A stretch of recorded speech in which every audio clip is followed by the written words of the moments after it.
good company, so all good.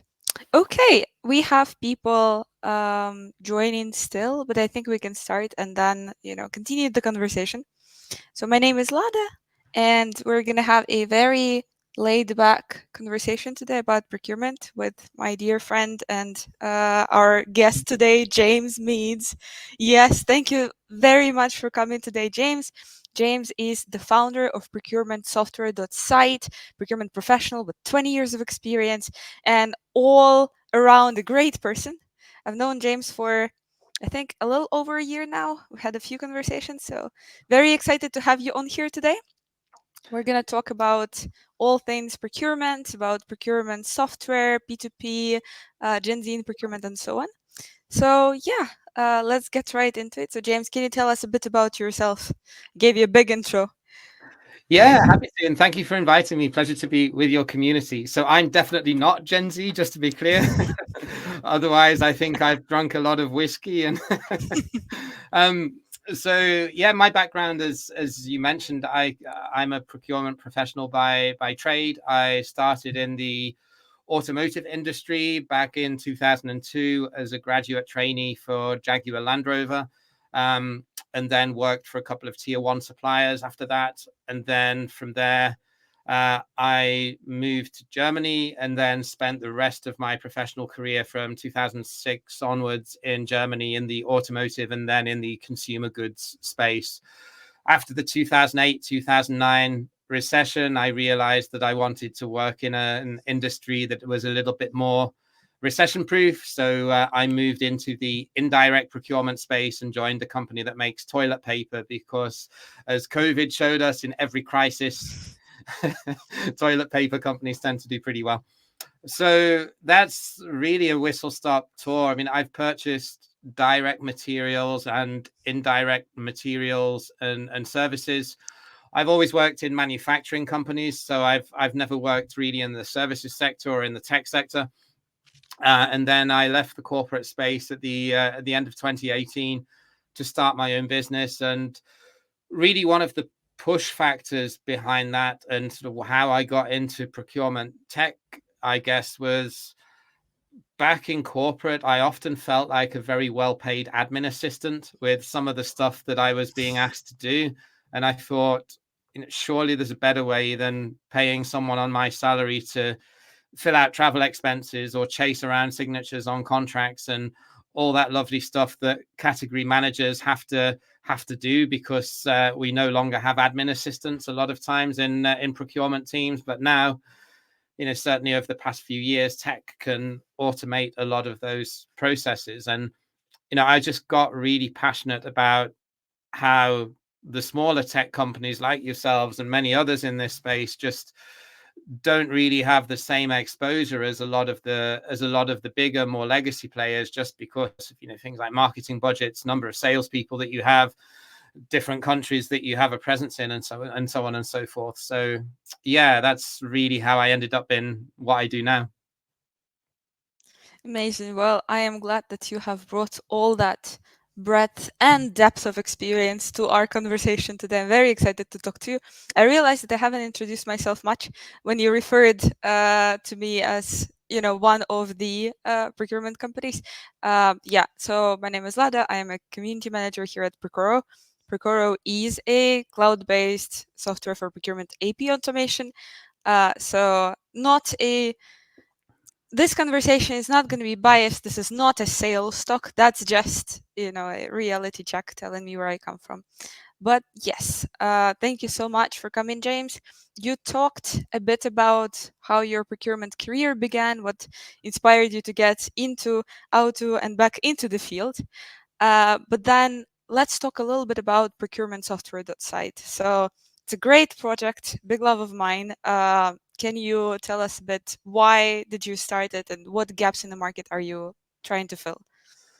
Yes, I saw a gap in the market that most of the research and most of the reports that are out there around procurement technology are very much focused on enterprise level procurement tech solutions. And I guess there's a good reason behind that, because if you're going to go out and buy a subscription to one of the big analyst firms, then just based on what they charge. You need to be a pretty big organization to be able to justify the business case that you will see return on investment with that subscription.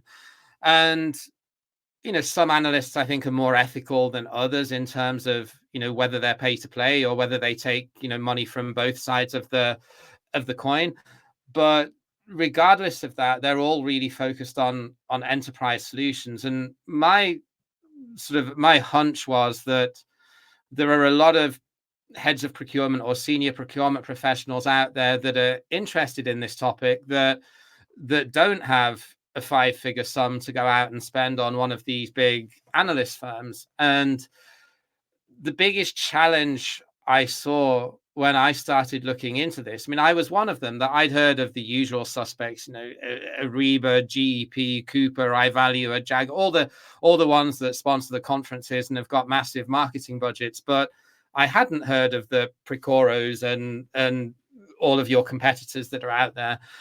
And it was only when I started digging, when I was putting some research together to start my podcast as a bit of a branding exercise, really, to differentiate myself from all of the other independent freelance consultants out there, that I just realized how rich the ecosystem was and how many tech companies there were. And that, bear in mind, that was back in early 2020, around about the time that COVID hit.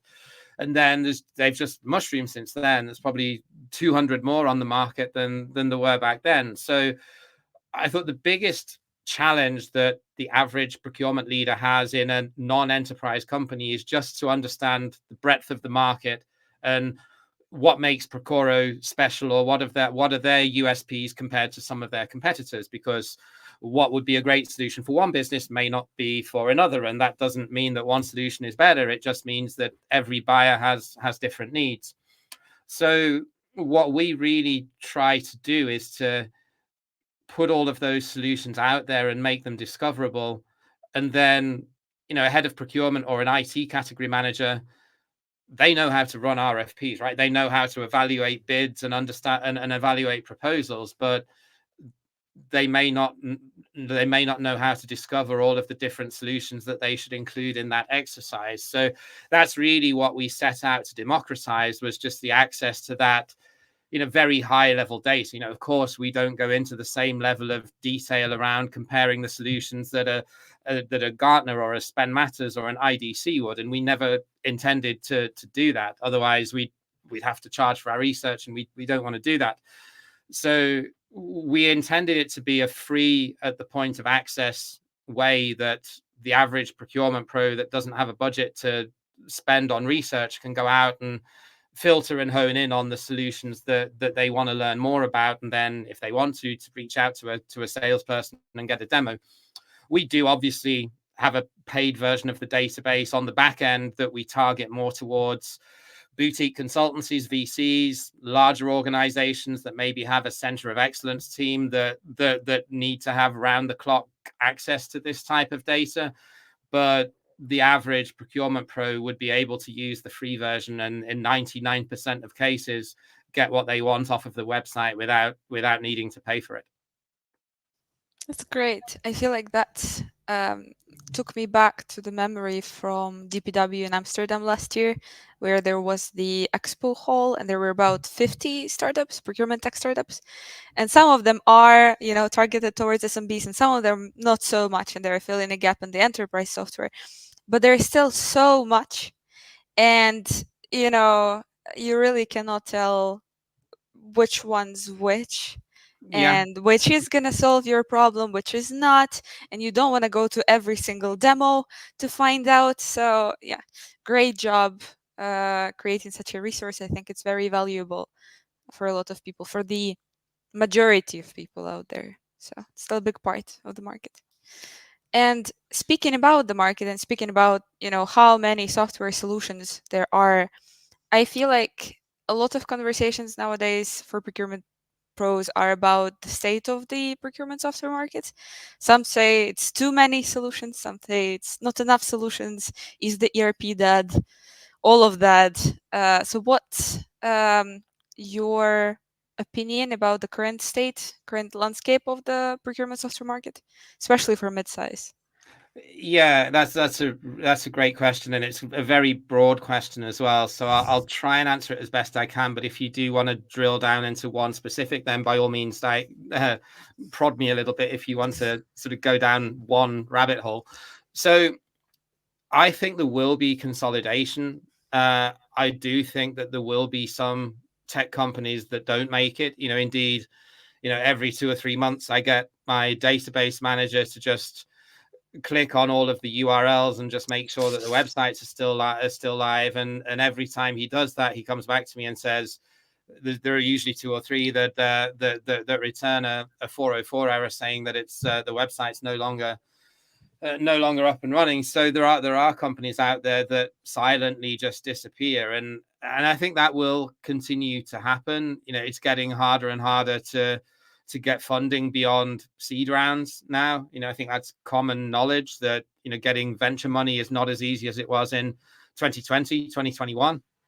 But with that being said, specifically around the mid-market and procurement software for SMEs, I still think that that's a deep blue ocean. Even if we just look at P2P, which is obviously the space that you're in, well, is there a Procuro competitor that's just focusing on customers in, I don't know, South Africa or Brazil or Mexico or Middle East? And I think geographically, if they can get their marketing and their product right to go after that market or to go after a specific industry sector, there are an infinite amount of mid-sized businesses, whereas there are only 500 Fortune 500 companies. The clue's in the name, right? So I mean, if everyone, I always talk about this, about everyone's trying to chase the best looking girl at school,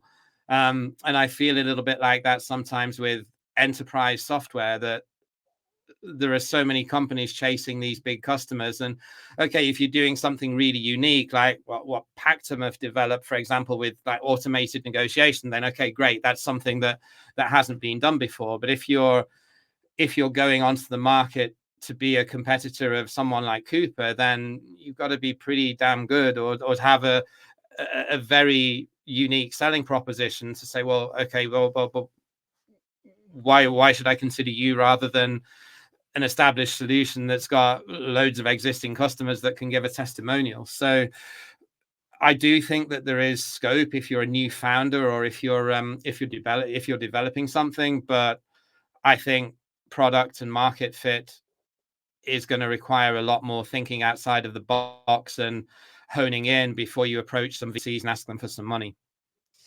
I fully agree, especially about the enterprises to which everybody is trying to sell. If you think about how often those companies change their procurement systems or ERP systems, that's not every year, not even every 5 years. So once they've bought it, they're done. And Fortune 500 companies, by the time you get there, you probably have some sort of system. So I feel like SMB market is largely, well, now it is getting more coverage, but it was much underexplored just a couple of years back. So still a lot of opportunity there. Yep, especially in the local markets.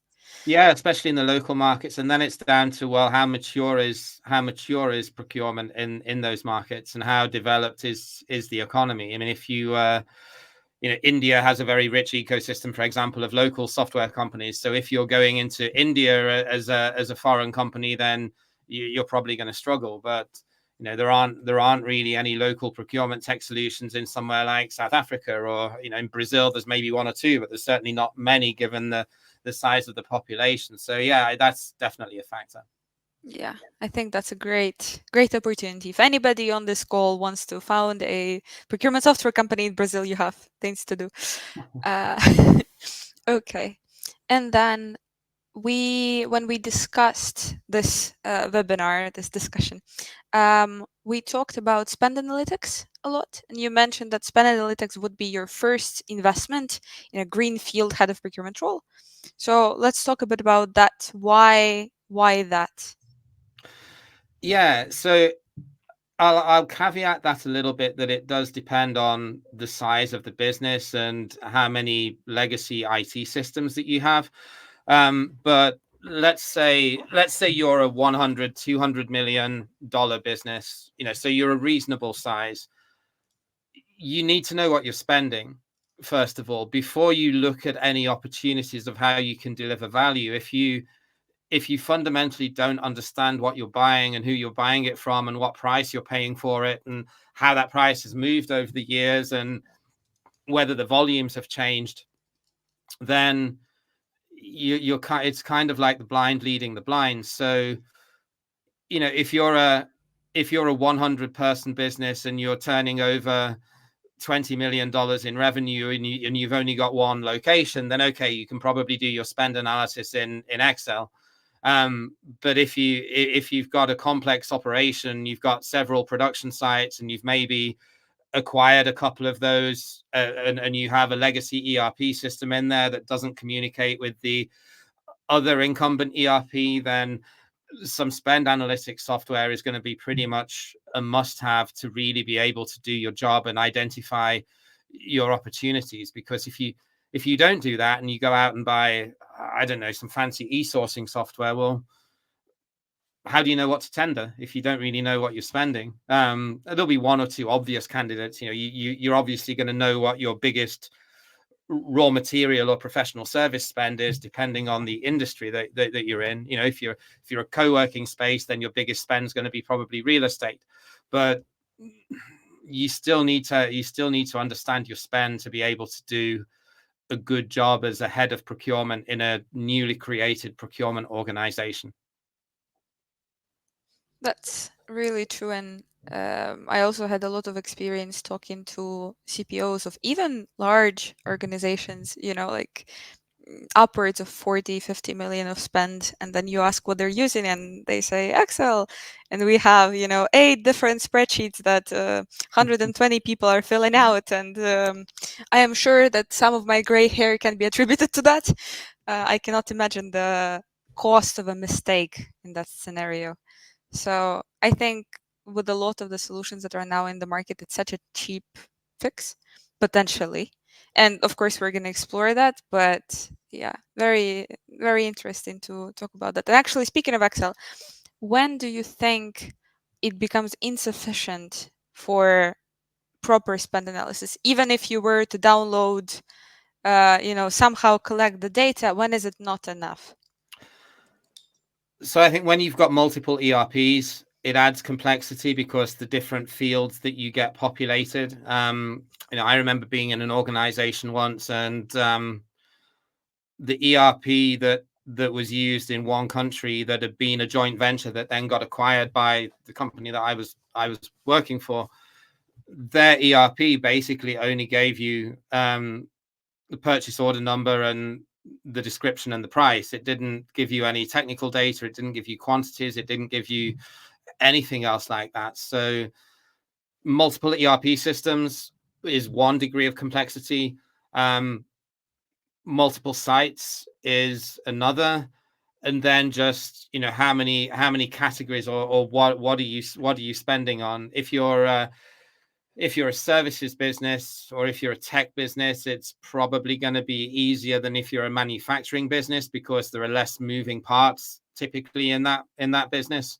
Whereas if you're running a factory, then you're going to have machinery and equipment and spare parts, MRO as we call it, which is typically, it's only a small number, it's only a small amount of your spend, but it's the long tail. It's what gives you all of the noise and all of the day-to-day operational problems, because this part's out of stock, or that invoice hasn't been paid and the supplier's refusing to deliver, and now you've stopped production and you can't ship goods.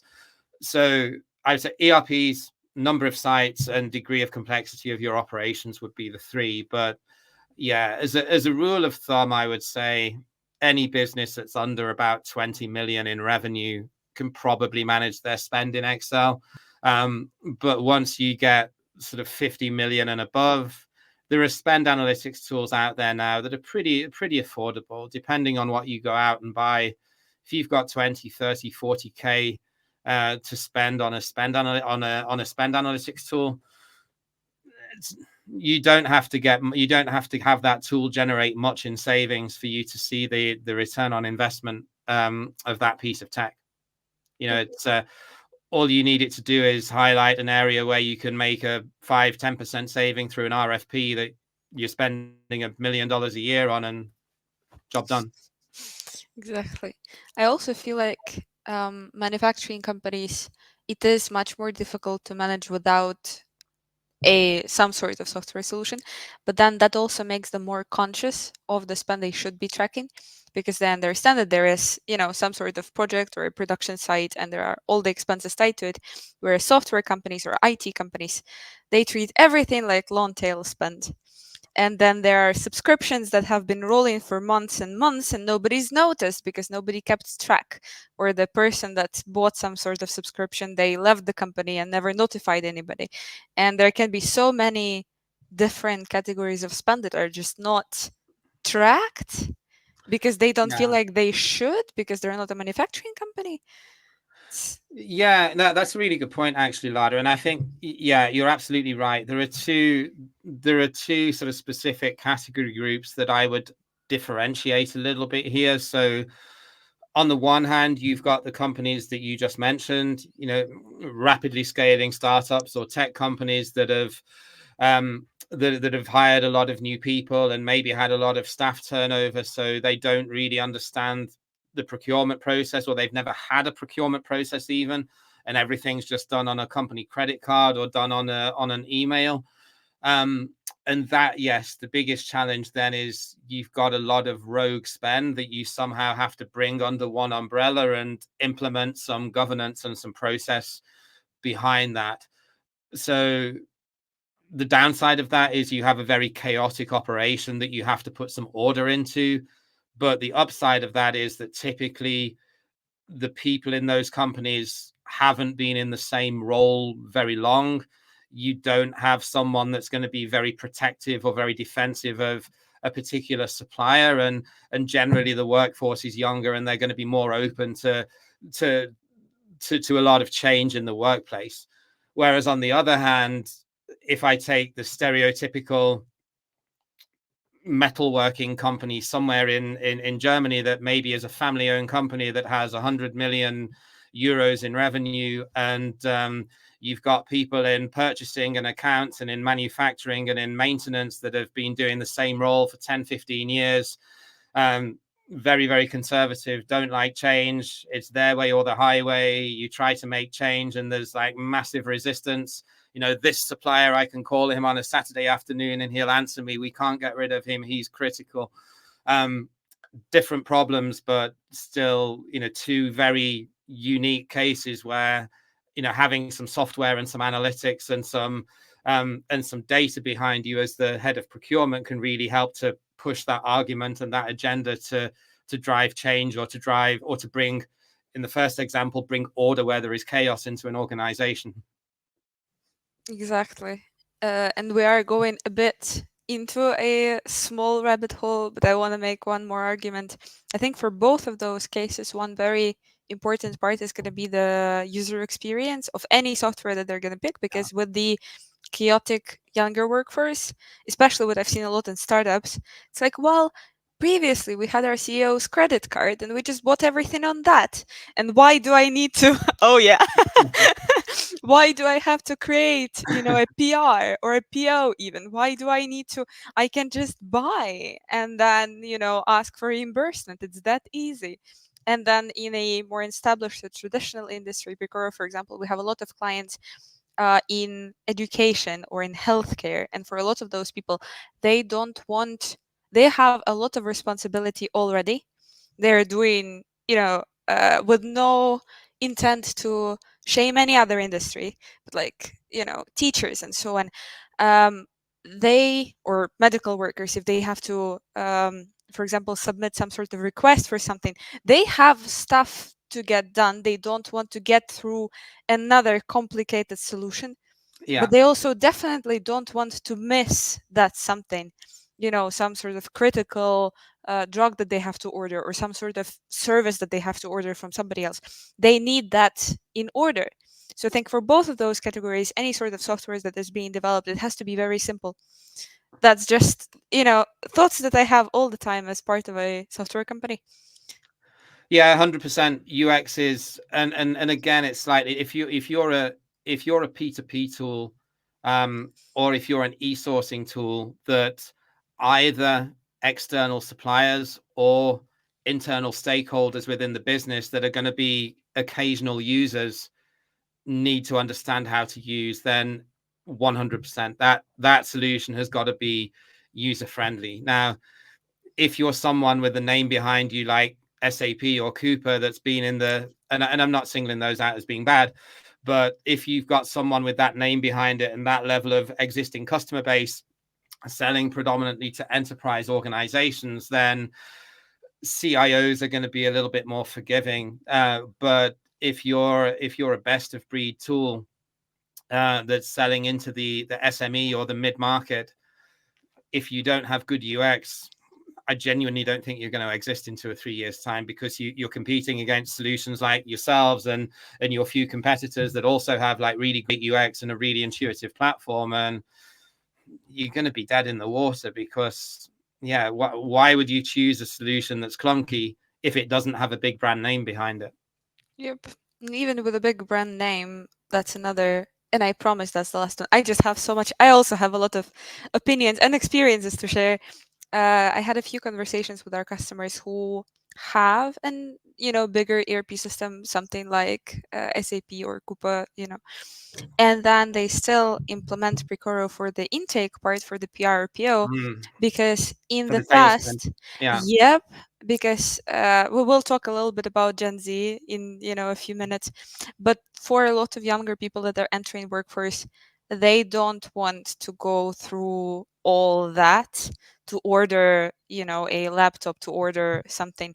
For a lot of the tail spend, you have to make it easy, but also you can make it cheap by implementing something like Precor or some other solution for the intake part, by not having to buy all additional licenses for people, for SAP or so on, for Coupa and so on. Yeah. Uh, yeah, like it's a much more cost-effective solution. So I feel that it's also sort of a shift in the market, where even if you have a big brand name behind you, people still, they stop settling for the clunky UX that takes time. They just pay a little more, or, a little less, depending on how you shift your structure. Maybe you will pay more for the, what is it, intake module, some other software solution like Precor and so on, and then have less licenses on the processing side of things, because you don't have to have so many people with the licenses in SAP anymore, because it's all organized, streamlined, going into one place. So, Yeah, no, no, you're absolutely right. And I think I'm glad you mentioned intake, actually, because I think intake is a really important piece of the puzzle, but it has to be thought of as a joined up journey with the more downstream processes as well. Because if you can have the best intake solution in the world on the front end, when someone raises his hand and says, I want to buy something, but then if it doesn't lead anywhere after that, then it's kind of useless on its own. So you need to have the journey mapped out. Well, okay, after they've gone through this really awesome user experience on intake, then how are they then going to be guided through the actual, purchase order, goods receipt, invoice matching, and yep, payment? And if the user experience, I'm thinking particularly on the supplier side here, because the requisitioner, once he has his PO, probably doesn't really care care beyond anymore. that, as long as as long as the invoice gets paid at the end, and he gets his spare part, or he gets his laptop, or whatever it is that he's ordered.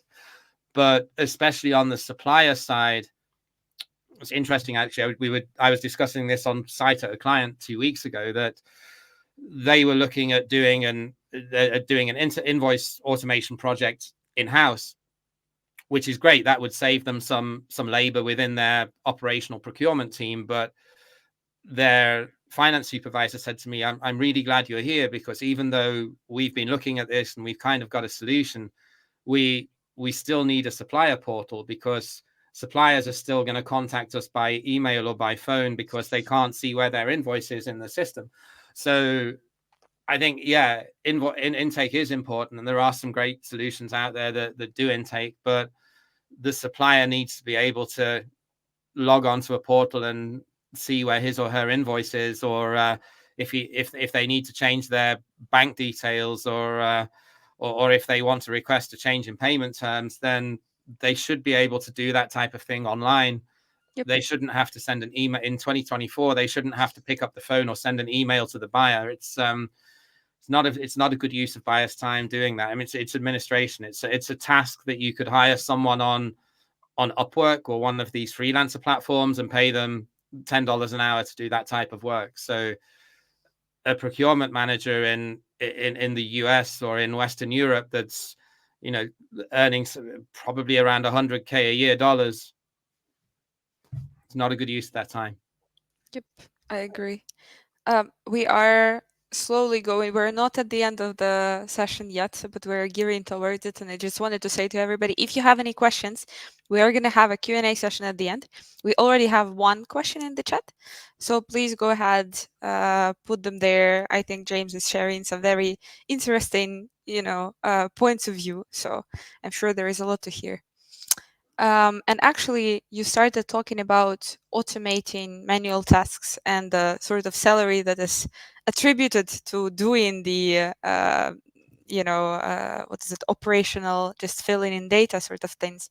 So, what do you think would be the biggest kind of time savers if you were to implement a procurement software or P2P software?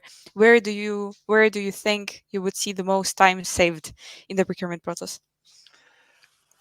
That's a really good question. So the obvious one that I'm going to say is three-way matching and automated payment, and for the supplier to be able to self-serve and see where their invoice is at any given time, or if it's being rejected or not being booked on the system yet.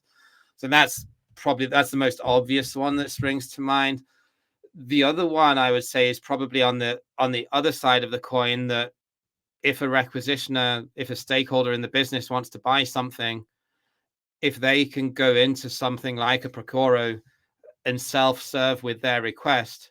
Now, okay, if they want to go and buy a new packaging machine that costs $1 million, they're not going to do that. Of course, that's going to go through a capex procurement category manager or strategic sourcing manager. But if they want to buy a laptop stand, or if they want to buy an office chair, then does that really need a procurement professional to get involved and send out an RFQ? You know, they should be able to go online, find that item in a catalog, click that they want to buy it, have their manager approve the requisition, automate the PO to that supplier, which I assume will have been given the preferred supplier status by someone in procurement at some point along the line, and that's a pretty seamless process. It's only a procurement professional then would only need to touch it if the supplier comes back and says, we've not got that in stock, or we need a price increase, or our payment terms have reduced. It should only be if there's a commercial or a delivery issue that the procurement person should need to get involved there. I agree. There is certainly a lot to be automated and certainly a lot to be made easier in the procurement process, both on the front end and on the back end of it. So that's very true. And then we touched a little bit on the Gen Z part in all of this. So what do you think with the shift to a younger, more tech-savvy audience, but also with its own quirks and preferences? I am a Gen Z, so I would know. Uh, how do you think that's going to affect the market and kind of the demands or even requirements for solutions that are being picked?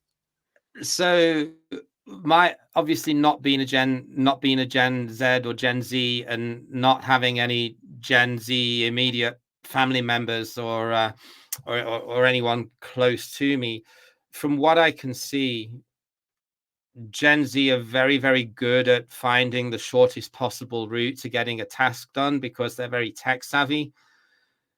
On the flip side, they have a very short attention span, and I find that they're not very good at reading and listening to to anything that requires more than a few seconds of their attention.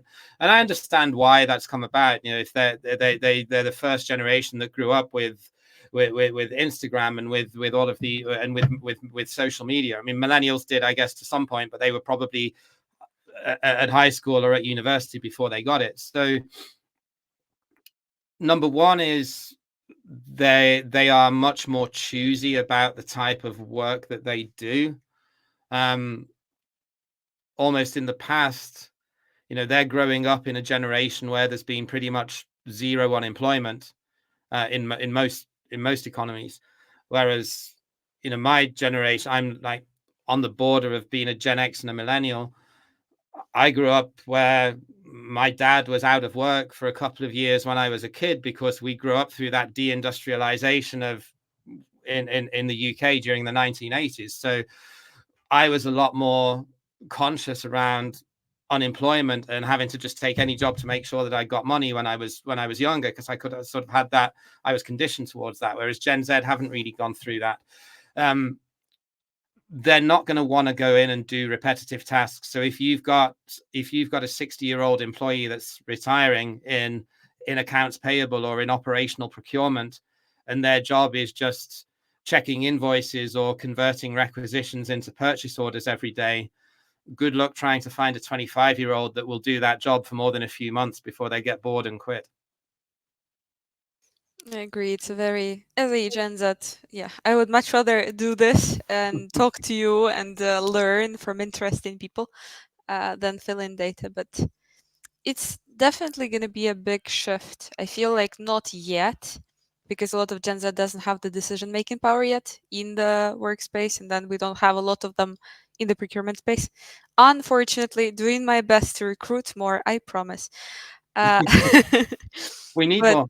yeah, but We I feel like, desperately need more, because I mean, one thing that I will, because now for people that are sort of around your age, it's so much easier now to go out and start a side hustle, or to start like a business on the side, even if you have a full-time job, because you can develop a website using a no-code platform. You don't need to spend thousands of dollars on a software developer and on a host now.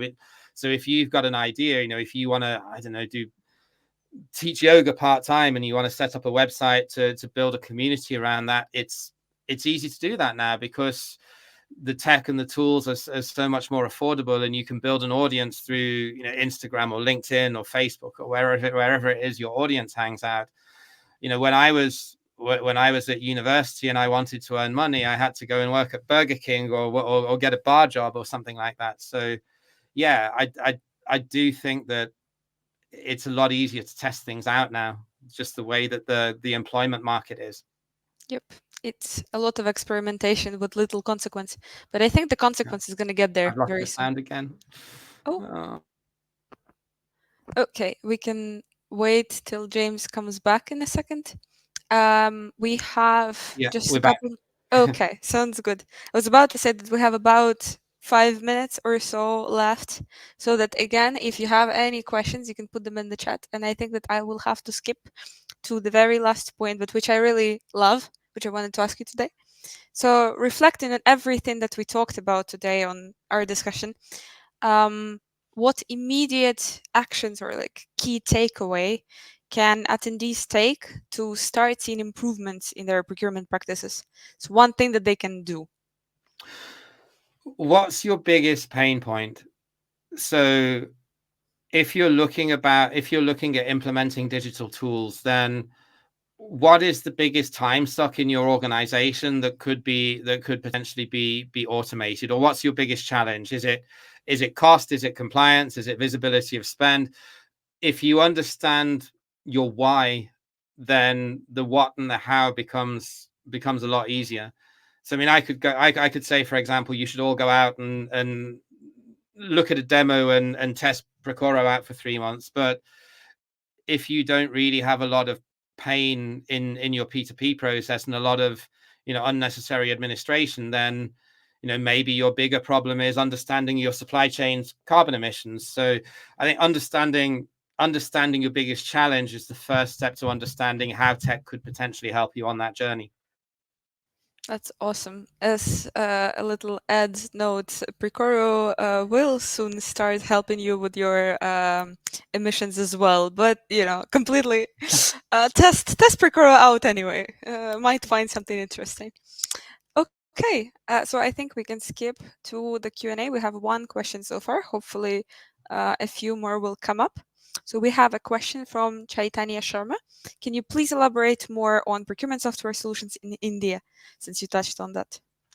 Yeah. So Chaitanya, great question. So I would recommend that you go to app.procurementsoftware.site, and then one of the drop-down menus in the home on our software finder homepage allows you to drill down and select where you want the software to be from.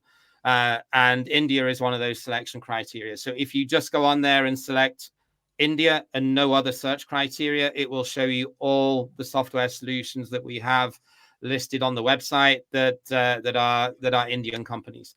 There are probably loads more that we haven't listed because India is not my core market. We cater predominantly to users in Western Europe and North America, but that would be a good place to start.